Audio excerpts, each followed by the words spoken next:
भूताणं नमो सिद्धाणं नमो आयर्याणं नमो वज्रायाणं नमो लोय सवसाहूढं पंच परमेष्टि भगवान की। संत शिरोमणि आचार्य भगवान गुरुदेव श्री विद्यासागर जी महाराज की। पूज्याचार्य श्री समय सागर जी महाराज की।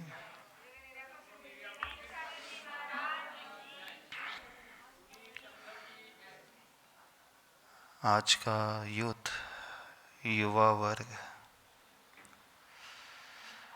जिसके पास पैसा है, नाम है, स्टेटस है, सारी सुविधाएं हैं, फैसिलिटीज़ है,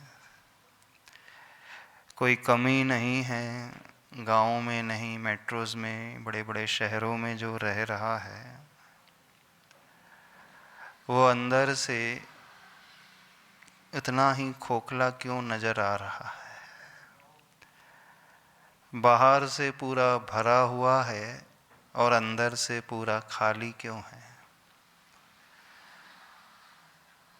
इंडिया को, देश को छोड़ कर के अब्रॉड में जाकर के सेटल हो गया है। छोटे से गांव में जिसका जन्म हुआ था, है ना, आप लोगों के बच्चों का जन्म छोटे गांव में हुआ, और आज वे कहाँ रह रहे हैं?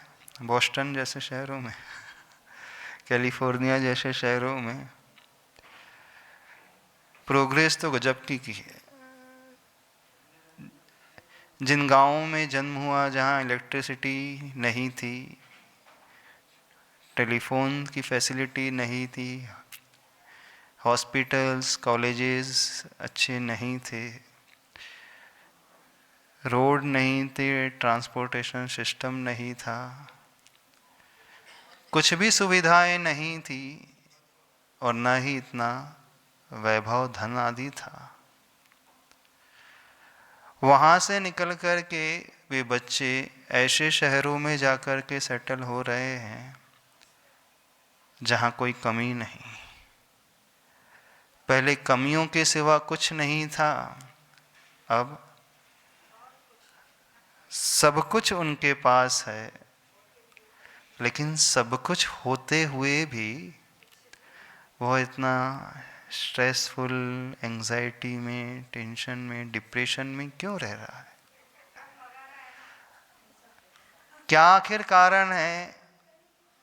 होना तो ये चाहिए था, जैसे जैसे पैसा बढ़ता है, जैसे जैसे सुविधाएं अधिक बढ़ती हैं, जैसे जैसे सब कुछ बाहर का बढ़ता है, वैसे वैसे भीतर का भी तो बढ़ना चाहिए था। पहले वो अभावों में, आनंद में रहता था, अब सब सद्भाव हैं, कुछ कमी नहीं है, और अंदर से वो उतना ही परेशान। एकदम अपोजिट जैसा क्यों हो रहा है? क्या इसके पीछे कारण है? आपकी पुरानी जनरेशन, उनके पास कुछ भी नहीं था, न ही इतना लौकिक ज्ञान, न ही डिग्री, न ही अच्छा पैकेज, और न ही व्यापार, और न ही अच्छे से अच्छे खाने पीने के संसाधन, फ्रूट्स, सब्जियां, ड्राई फ्रूट्स, कुछ भी नहीं मिलता था। मिलता था सिर्फ मौसमी सब्जियां में जो हो जाती थी आसपास में, वो मिलती थी। मौसमी फल मिल जाते थे, सीजनेबल, और मोटा अनाज मिलता था, ज्वार, बाजरा, मक्का। अब देश का ही नहीं, सारी दुनिया का अनाज उसके पास है, सारी दुनिया के फ्रूट्स उसके पास हैं, एक क्लिक में सब कुछ आ जाता है। सारे सीजन्स की सब्जियां, सारे सीजन्स के फ्रूट्स एक साथ एक थाली में सच करके आ रहे हैं। जो वो चाहता है वो उसके पास है, क्या नहीं उसके पास? भले ही पास में ना हो, तुरंत ऑर्डर दे दे थोड़ी ही देर में वो डिलीवर हो जाएगा, घर तक आ जाएगा। अच्छे से अच्छे व्यंजन, अच्छे से अच्छे पकवान, अच्छे से अच्छे dishes, south Indian, north Indian, Punjabi, Gujarati, Maharashtrian, Italian, Turkish, Japanese, Chinese, American, कौन कौन से, जो वो देखना चाहे तुरंत उसके पास आ जाता है।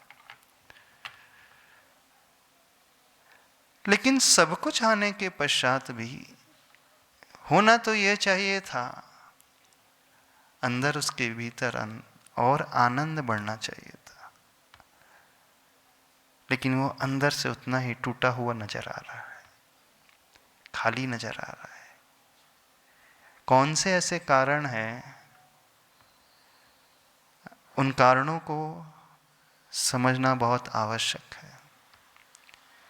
एक ऐसी दौड़ में आज का व्यक्ति दौड़ रहा है, या यूं कहें जेनजी जो जनरेशन है ना, जेनजी जानते हो, एक वर्ड है, 1996 के बाद के बच्चे, 1996 के बाद से जिनका जन्म हुआ है, 1997 से 2013 तक के बच्चे, ऐसे 2013 तक की जो जनरेशन है, 16-17 साल के पीरियड में जो जिनका जन्म हुआ है, उस जनरेशन को कहा जाता है जेनजी, नाम है। और 1981 से 95 तक की जो जनरेशन, उसका नाम किया गया जेन वाई। और 2013 के बाद की जनरेशन जो है जेन अल्फा जनरेशन, ऐसा चलता है। अब आज जो ग्रेजुएट हो चुके हैं बच्चे, 22-23 साल के हो चुके हैं, तो वो जेनजी में आते हैं। उनका जन्म 2013 से पहले हुआ है और 1996 के बाद हुआ है। तो यह जनरेशन, इस जनरेशन के पास डे 1 से सारी फैसिलिटी है, सारी सुविधा उन्हें मिली है। जो इच्छा करते थे, जो डिमांड करते थे, तुरंत उनके माता पिता उनकी पूरी कर देते थे। जैसे कपड़े, जैसी वॉच, जैसे शूज, जैसा मोबाइल, जैसी गाड़ी, जैसी कोचिंग, जैसा खाना पीना, जो इच्छा करते थे तुरंत पेरेंट्स पूरी कर देते थे।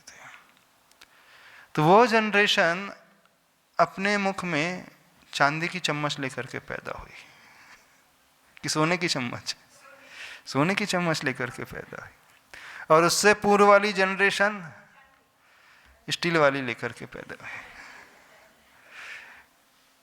क्योंकि उन्होंने अपने ही दम पे सब कुछ किया।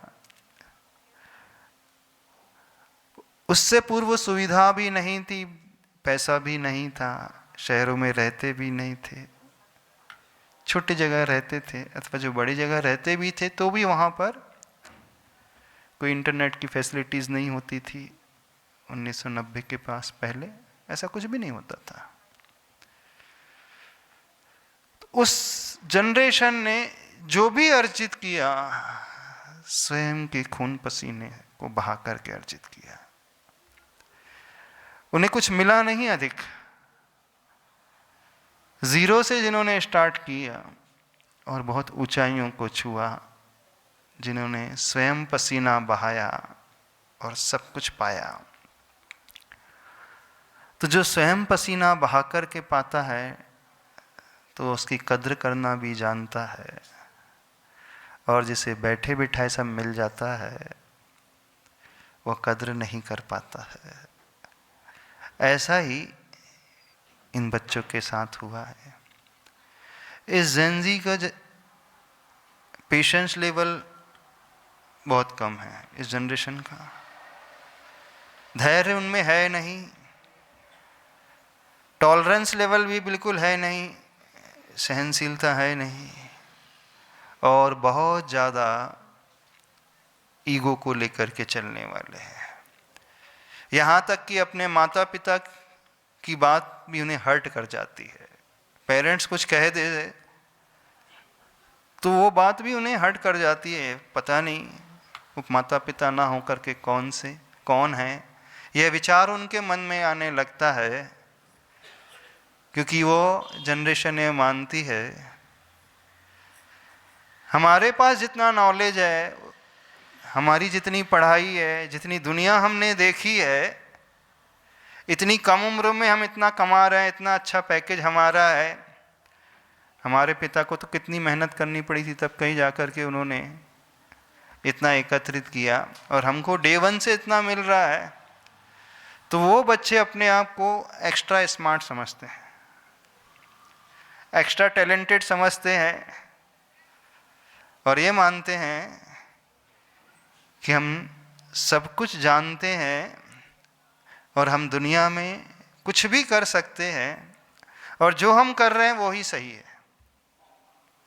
ऐसे होता है कि नहीं? माता पिता बहुत अच्छे से समझ सकते होंगे, जिनके बच्चे 25 साल के आसपास के हैं, 25 की रेंज में ही है, 20 से लेकर 30 की रेंज में जिनके बच्चे हैं, लगभग 1-2 साल आगे पीछे, और उससे भी नीचे की रेंज में टीनेजर्स वाले जो बच्चे हैं, उन बच्चों के स्वभाव को थोड़ा सा देखने की कोशिश करो। हर माता पिता यही शिकायत लेकर के आता है कि हमारे बच्चे हमारी सुनते ही नहीं, मानते ही नहीं। हम जब उन्हें समझाना चाहते हैं तो हमारी बात को सुन करके ऐसे ही निकाल देते हैं। बिल्कुल कई ऐसे केसेस सामने आए हैं, और ऐसा एक बच्चे के साथ हो रहा हो ऐसा नहीं, बिल्कुल ये पूरी पीढ़ी के साथ ही लगभग एक जैसा ही हो रहा है। इन बच्चों का स्ट्रेस लेवल भी बहुत जल्दी बढ़ जाता है, एंजाइटी लेवल में भी है, रिलेशनशिप्स की कोई कद्र नहीं होती इन्हें, और रिस्पेक्ट दूसरों को देना उतना हो नहीं पाता है। और आज की जनरेशन में ऐसे केसेस भी बहुत देखने को मिल रहे हैं कि बहुत जल्दी वो ब्रेकअप की ओर भी जा रहे हैं। पहली वाली जनरेशन संस्कारवान, धार्मिक, चरित्रवान, अपने धर्म के संस्कारों को, पीढ़ियों के संस्कारों को, माता पिता के दिए हुए संस्कारों को बड़े आदर सम्मान से देखने वाली, अपने बुजुर्गों द्वारा दी गई हर शिक्षा को हृदय से स्वीकार करने वाली, और तुरंत एक्सेप्ट करने वाली कि हम इतना नहीं जानते, जो हमारे पेरेंट्स कह रहे हैं अथवा जो दादाजी कह रहे हैं वो अपने अनुभव से कह रहे हैं और बिल्कुल सही कह रहे हैं। पहले वाली जनरेशन ऐसी थी, जो उन्हें समझाया जाता था वो बड़ी इजीली एक्सेप्ट कर लेते थे, रिसेप्टिव उनका माइंड था। आज की जनजी जनरेशन का भी रिसेप्टिव माइंड है, पर वो एक प्रकार से टेक सेवी हो गए हैं ना, टेक्नोलॉजी के युग में जन्मे हैं, तो इधर उधर की बातें तो बहुत जल्दी सीख लेते हैं। जब अनुभव से कुछ सिखलाया जाता है, संस्कारों की बात देने की जब आती है, तो वो तुरंत एक्सेप्ट करने को तैयार नहीं हो पाते हैं। ऐसा क्यों हो रहा है? इन कारणों का अध्ययन करने की बहुत ज़्यादा आवश्यकता है। इन्हीं सब बातों को लेकर के यहाँ इस कुंथलगिरी सिद्ध क्षेत्र में 2 दिन का एक वर्कशॉप लगने वाला है। वाओ 2.0 वेज ऑफ वेलनेस, बच्चों का भी है और बच्चियों का भी है। विशेषकर जेनजी जनरेशन को हम कैसे टैकल करें, गलती कहाँ हो रही है, क्या गलती उनकी है अथवा गलती पुरानी पीढ़ी की है, अथवा गलती किसी की नहीं है, सराउंडिंग उन्हें ऐसी मिल रही है? क्या कुछ ऐसा है? इन्हीं सब बातों को समझने का, विचार करने का एक मौका यहाँ इस वर्कशॉप में होने वाला है। आज की युवा पीढ़ी जिनका स्ट्रेस लेवल, एंजाइटी लेवल बहुत ज़्यादा, जो हमेशा बाहर से तो अच्छे दिखते हैं लेकिन अंदर से कुछ नहीं होता उनके पास, तो उन कारणों को समझने का एक बहुत अच्छा मौका मिलने वाला है। कुछ टॉपिक्स उसमें लिए जाएंगे, real life versus real life, practical way कैसा होना चाहिए जीवन को जीने का, जैनिज्म के अनुसार लाइफ स्टाइल कैसी होना चाहिए, धर्म का नाम लिए बिना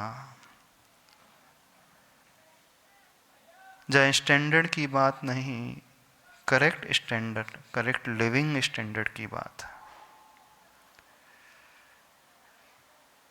लिविंग स्टैंडर्ड तो आप हमेशा सोचते रहते अच्छा होना चाहिए, पर करेक्ट लिविंग स्टैंडर्ड सबसे ज़्यादा इम्पोर्टेंट है। ये बात समझने का एक मौका, क्योंकि आप लोग जो अपना जीवन में धर्म कर रहे हैं, बहुत अच्छी बात है, कर रहे हैं, चूँकि आपको संस्कार मिले हैं, लेकिन पुरानी पीढ़ी का कर्तव्य होता है जैसे वो अपनी विरासत आने वाली पीढ़ी को सौंप करके जाती है ना, जो भी विरासत उन्हें पूर्व में से मिली है अथवा जो उन्होंने कमाया है, उस लेगेसी को वो पास ऑन करके जाते हैं। हर माता पिता, हर पिता जो होता है अपनी धन संपदा को, अपने विल को, अपनी विरासत को अपने बच्चों के नाम पे करके जाता है, चाहे सोना हो, चांदी हो, रुपया पैसा हो, प्रॉपर्टी हो, इन्वेस्टमेंट हो, शेयर मार्केट में हो, जो भी उसने जोड़ करके रखा है परिग्रह, मरने के पहले क्या करके जाता है? बताओ क्या करते हो? जो आपके नाम पे है उसका क्या करते हो? कई खेती हो सकती है, कई प्लॉट्स हो सकते हैं, कई फ्लैट्स हो सकते हैं, कई पुराने वास्तु मकान हो सकते हैं, बैंक में लॉकर्स में कुछ हो सकता है, और म्यूचुअल फंड में इन्वेस्टमेंट हो सकता है, और भी जगह आपका इन्वेस्टमेंट हो सकता है। तो जितना भी आपका परिग्रह है, उस परिग्रह की विरासत को आप किसे सौंप करके जाते हो? माता पिता से पूछ रहे हैं, किसे सौंप करके जाते हो? किसके नाम पे करके जाते हो? धर्म के नाम पे मंदिर के नाम पे? कोई भी ऐसा हमने देखा नहीं कि जो जीवन भर का जो जोड़ करके रखा उसने, चलो बोले पूरा मैं इस मंदिर के नाम करता हूँ, इस ट्रस्ट के नाम करता हूँ, सोशल वेलफेयर के नाम करता हूँ, गरीबों के नाम कर देता हूँ, ज़रूरतमंद के लिए मैं दान दे देता हूँ। विरले होते हैं। अब आप कहोगे कि नहीं पूरा तो नहीं हमारे जी, पर थोड़ा थोड़ा हम करते रहते हैं, थोड़ा करते हैं, पर वो आटे में नमक के बराबर। प्रायः हर पिता अपनी उस विरासत को, अपनी उस धन संपदा को अपने बेटे के नाम पे ही करके जाता है, अथवा आज वर्तमान में लॉ कानून बन गया है तो बेटे और बेटी दोनों के नाम पे करके चला जाता है। तो आप यह तो चिंता करते हो कि मेरी सारी की सारी विरासत उसके नाम पे हो जाना चाहिए, लेकिन उसके भीतर यदि योग्यता नहीं होती है तो उड़ा देता है उस धन को। और आप जानते हैं वो गुणी नहीं है, अवगुणी है, व्यसनों से भरा हुआ है, गलत संगति का वो शिकार हो चुका है, जीवन अच्छे ढंग से जी नहीं रहा है। आपको पता है, मैंने जितना श्रम करके बचाया है, जोड़ा है, जितने वर्ष खपाए हैं, जितना पसीना बहाया है, मेरे सारे पसीने की जमा पूंजी कुछ दिनों अथवा कुछ वर्षों में वह बढ़ाएगा तो बहुत दूर, बचा करके भी नहीं रख पाएगा, उतना मेंटेन भी नहीं कर पाएगा, बल्कि वह समाप्त ही कर देगा। उसकी आदत ही इस प्रकार की है, कैपेबिलिटी भी उसके भीतर है ही नहीं कि उसको नए सिरे से किसी अच्छे बिजनेस में लगा सके, अच्छे इन्वेस्टमेंट में लगा सके। वो तो सिर्फ उड़ाने वाला है, खाने पीने वाला है। फिर भी मोह के कारण हर पिता अपनी धन संपदा को उसी के नाम पे करता है। जो सच्चा है उसके नाम पे नहीं करता, उसे जो अच्छा लगता है उसके नाम पे कर जाता है वो। सच्चाई तो यह है कि पड़ोसी का बच्चा ज्यादा अच्छा है, गुणी है, धार्मिक है, संस्कारवान है, पर आप सच्चे को नहीं चाहते हैं। आप किसे चाहते हैं?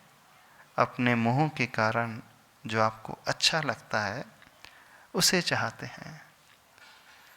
तो जितनी चिंता अपनी उस विरासत को बच्चों को सौंप करके जाने की है, ठीक वैसे ही चिंता यह भी करना चाहिए कि मैं अपने संस्कारों की विरासत सौंप रहा हूं कि नहीं सौंप रहा हूं।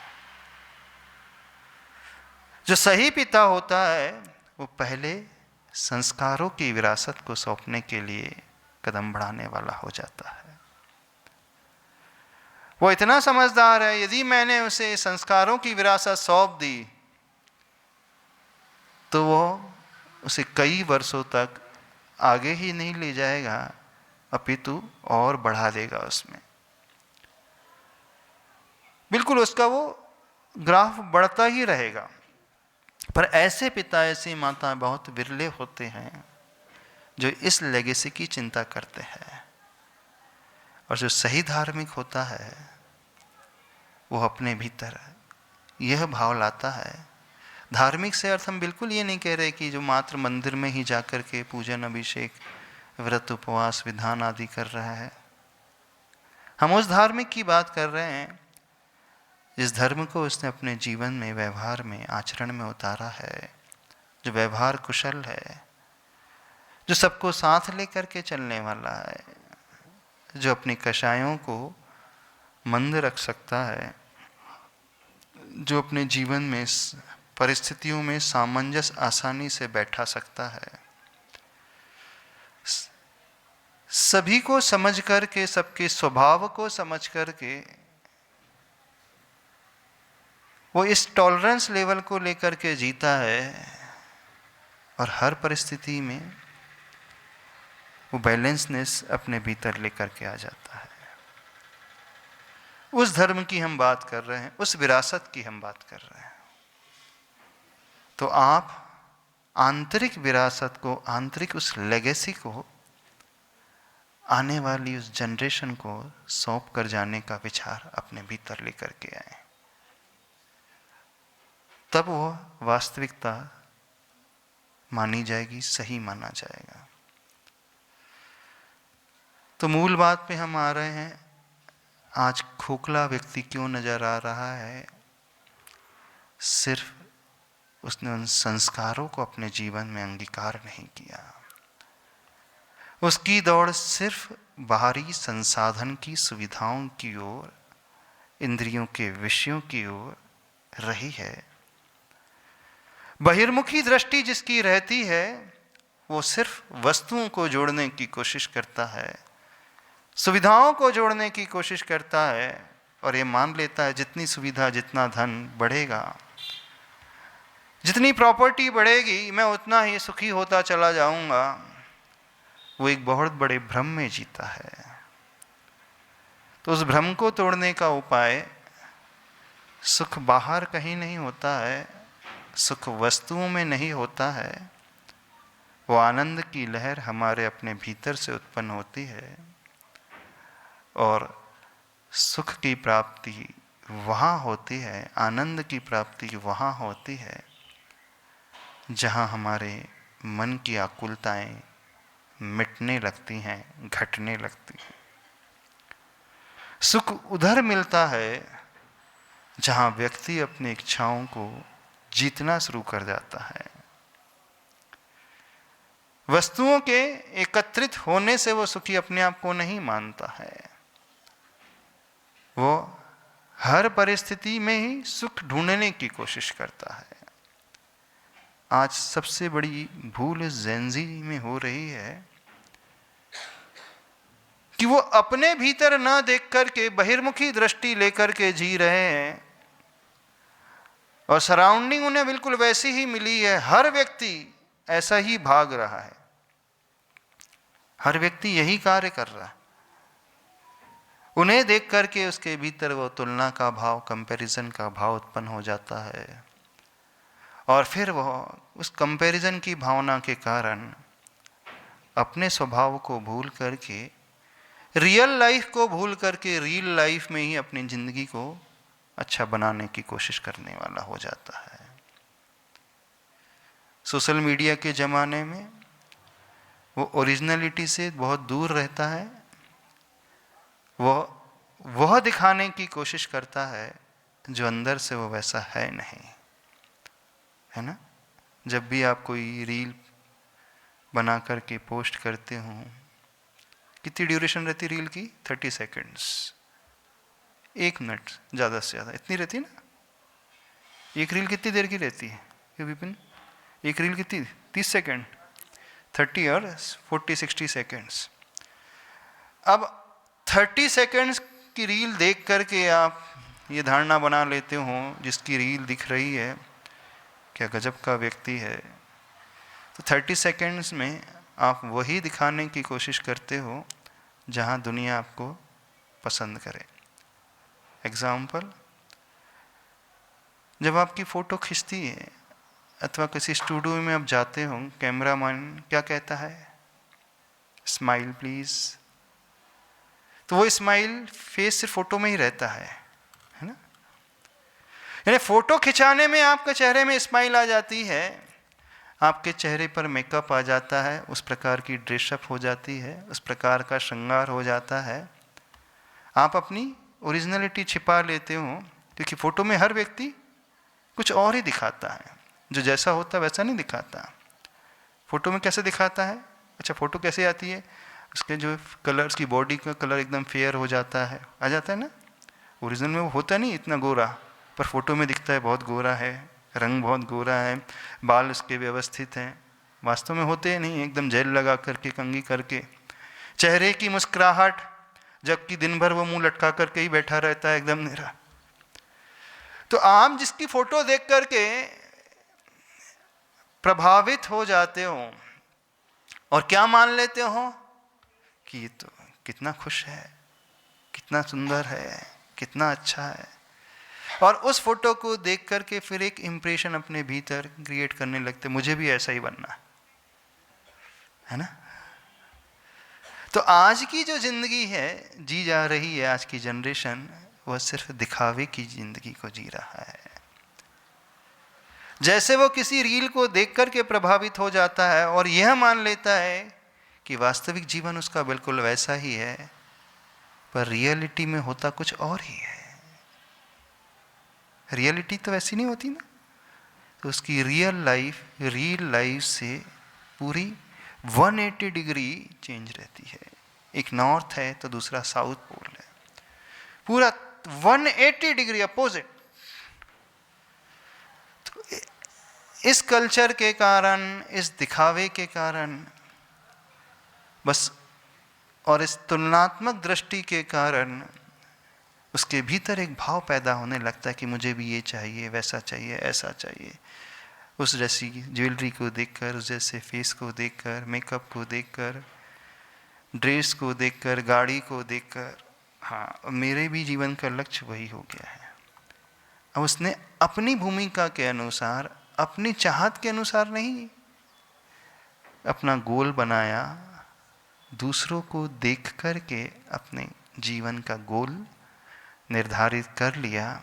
बस यही सबसे बड़ा भ्रम, सबसे बड़ी गलती, यानी खोखली जिंदगी को वो जीने वाला हो गया। तो इन सभी कारणों को लेकर के हमें समझने की कोशिश करना है क्यों आज की जनरेशन किसी बड़े की बात को एक्सेप्ट नहीं कर पाती है। घर के बुजुर्ग भी उससे कहे, इवन पिता भी उससे कहे, माँ भी उससे कहे और अच्छी बात कहे तो उस बेटे का ईगो हर्ट हो जाता है तुरंत। पिता को भी वो शत्रु की दृष्टि से देखने लगता है। बिल्कुल पिता के रूप में उसे नहीं दिखते, वो मेरा कट्टर शत्रु है, जब भी देखो डांटते ही रहते हैं, मेरी गलती ही निकालते रहते हैं। और उसकी धारणा क्या है, इनसे तो अच्छा मैं हूँ। मेरे पिता ने 40 साल 50 साल में जो जमा किया मैंने 2 साल में कर लिया, इतना पैकेज है। तो कौन ज़्यादा टैलेंटेड है? उसे लगता है मैं ज़्यादा टैलेंटेड हूँ, लगता है ऐसी लगता है।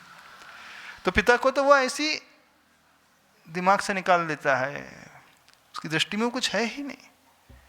उसकी दृष्टि में जो मैं कर रहा हूं वो ही सही है और आज की दुनिया के अनुरूप है और मेरे पास सारा नॉलेज है। ऐसे ऐसे प्लेटफॉर्म में एक बटन क्लिक करना है, सारा डेटा तुरंत आ जाएगा। तो इस कारण वो प्रभावित बाहर से हो रहा है, उसने अपने आप को भुला दिया है और बाहरी सुंदरता, बाहरी चकाचौंध, बाहरी सुख सुविधाएं, बाहरी आकर्षण में ही अपने लक्ष्य को निर्धारित करके जी रहा है। तो हमें उस दृष्टि को बदलने की कोशिश करना चाहिए। आप पिता हो, माँ हो, यह सोचो आपने अपने बच्चे के लिए अच्छी एजुकेशन दी है, सारी सुविधाएं दी, सब कुछ दिला दिया, लेकिन अपने बच्चों के असली सुख के लिए आपने उन्हें क्या दिया? जो देना चाहिए था वो दिया अथवा नहीं दिया? तो इन सारे टॉपिक्स को लेकर के stress, anxiety, depression, real life, आज का जो कल्चर है, कैरेक्टर को लेकर के, उनकी बैड हैबिट्स को लेकर के, उनके द्वारा किए जा रहे पापों को लेकर के, व्यसनों के सेवन को लेकर के, और एक सबसे बड़ी विडंबना ये है कि आज की जनरेशन को ये लग भी नहीं रहा कि हम गलत कर रहे हैं। हाँ, वो लिव इन रिलेशनशिप में रहने लगे हैं और मानने लगे हैं कि अच्छा तरीका है एक दूसरे को समझने का। बोले पहले से हम विवाह बंधन में क्यों बंधे? 2-4 साल साथ में रह लेते हैं, एक दूसरे के नेचर को समझ लेते हैं, टेम्परामेंट को समझ लेते हैं, ट्यूनिंग बैठती है कि नहीं, बैठेगी तो हम मैरिज कर लेंगे, नहीं है तो टाटा बाय बाय, आप आपकी दुनिया में, हम हमारी दुनिया में। यानी ऐसी धारणा होते चले जा रही है, ना बेटे ना बेटियां, उन्हें बिल्कुल भी नहीं लग रहा कि हम गलत आचरण को अंगीकार किए हुए हैं। कैरेक्टर को तो कुछ मान ही नहीं रहे, सब ऑब्जेक्टिफिकेशन की ओर जा रहे हैं। बोले दुनिया में जो भी है हर व्यक्ति एक ऑब्जेक्ट की भांति है, एक वस्तु की भांति वो ट्रीट कर रहे हैं। जैसे एक मोबाइल खरीद लिया, फीचर्स अच्छे हैं, यूज़ कर लिया, नहीं मन लगा तो उसे डिस्कार्ड कर दिया, अलग कर दिया। बोले ऐसे ही एक व्यक्ति भी उसकी लाइफ में इमोशनल ना होकर के एक ऑब्जेक्ट, एक जड़ वस्तु की भांति हो गया है। हो गया ना आज की युवा पीढ़ी, उनकी धारणा ये हो गई है। बोले रिलेशंस ये सब कौन से पुराने ज़माने की बात है, संस्कार, संयम, बंधन क्यों हमें स्वीकार है? इसलिए हम तो बड़ी अच्छे से इस दुनिया में ऐसे ही रहेंगे। तो ये सबसे खतरनाक बात आज की जनरेशन में आ रही है। अब इससे ऊपर उन्हें उठाना है, उसके लिए आज पुरुषार्थ भी करना चाहिए। अब एकदम से उनका दोष है ये भी नहीं कह सकते, क्योंकि चारों तरफ का माहौल ही कुछ इस प्रकार का होता चला जा रहा है। वो जिन बच्चों के साथ रह रहे, जिन शहरों में रह रहे हैं, हॉस्टल में रह जाते हैं, कोई बंधन उन्हें नहीं रहता है, प्राइवेसी उनके पास रहती है। घर में भले ही आर्थिक क्षमता ना हो, लेकिन वो बच्चे और बच्चियां एक लेविश लाइफ जीते हैं हॉस्टल में रहने वाले। अब घर से उन बच्चों के लिए सिर्फ 10,000 रुपये महीने आ रहे हैं, 8,000 रुपये महीने आते हैं। अब 10,000 रुपये महीने जिसे मिल रहे हैं, वो एक आईफोन मेंटेन कर रहा है, हर वीकेंड्स में अच्छी होटल में जाकर के पार्टी कर रहा है, नई नई वॉचेस खरीद रहा है, नए शूज़ खरीद रहा है, नए ड्रेसेस खरीदते चला जा रहा है, एन्जॉयमेंट किए जा रहा है। आखिर ये सब कहाँ से हो रहा है? क्योंकि पिता इतना अफोर्ड ही नहीं कर सकते, 5,000 10,000 रुपये से ज़्यादा दे नहीं सकते मंथली, उनकी सैलरी इतनी नहीं है। अब वो जो बच्चियां वहां पढ़ रही हैं, उनकी लाइफ स्टाइल देख लो, करोड़पति से कम की लाइफ स्टाइल नहीं है, जबकि उनके अर्निंग सोर्स कुछ भी नहीं है। तो क्वेश्चन अपने आप खड़ा होगा, आखिर कहां से आ रहा है?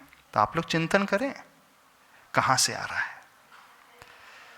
कोई ना कोई तो है, तो वो क्या है, कौन है, कैसे उनकी इच्छाओं की पूर्ति हो रही है, कौन उनकी सारी फीस का अरेंजमेंट करता है, कौन उनके लिए सारे गिफ्ट्स देता है, जब चाहें उनके बैंक अकाउंट में वो फंड कहाँ से आ जाता है, पिता को पता ही नहीं है। सीक्रेट अकाउंट होता है, तो कुछ ना होता तो क्या वो एक्स्ट्रा टाइम में कुछ जॉब आदि करने लगे हैं, अथवा किसी स्टार्टअप को ज्वाइन कर लिया है, कोई बिजनेस शुरू कर दिया है? तो नहीं, बोले ये बात नहीं है। तो फिर कहाँ से? बड़ा अलार्मिंग सिग्नल है। हॉस्टल में रहने वाली बच्चियां और बच्चे अब अपने उन नेसेसिटीज़ अथवा लग्जरी की पूर्ति के लिए किसी भी हद तक जाने के लिए तैयार हो जाते हैं, और बड़ी इजीली 50,000 1 लाख रुपए मंथली अर्न कर जाते हैं। वो कैसे करते होंगे, आप लोग समझदार हैं। ऐसे बहुत सारे उदाहरण हमारे सामने आए। वीकेंड में पूरी रात भर के लिए बाहर रहते हैं बच्चे बच्चियां, और उन्हें सब कुछ मिल जाता है। तो क्या करते होंगे, कहाँ से मिल जाता होगा, कैसे प्राप्त कर लेते होंगे? स्वयं चिंतन करें। पूरा हॉस्टल कल्चर सबके लिए तो नहीं कह रहे हैं, पर बहुत कुछ ऐसा खराब हो चुका है, क्योंकि दृष्टि सिर्फ भोग प्रधान ही हो रही है। तो बहुत सारी ऐसी चिंताएं की रेखाएं उभर रही हैं आज की इस जेनजी जनरेशन को लेकर, पुरानी जनरेशन को लेकर। इन सारी बातों के ऊपर बड़े विस्तार से इस 2 दिन की वर्कशॉप में चर्चा होगी, इसके समाधान को खोजने की कोशिश की जाएगी। 13 और 14 सितंबर बॉयज़ के लिए 2 दिन का वर्कशॉप है, और 20 और 21 सितंबर को गर्ल्स के लिए 2 दिन का वर्कशॉप रखा है। बोले आचार्य परमेष्टि गुरुदेव श्री विद्यासागर जी महाराज की।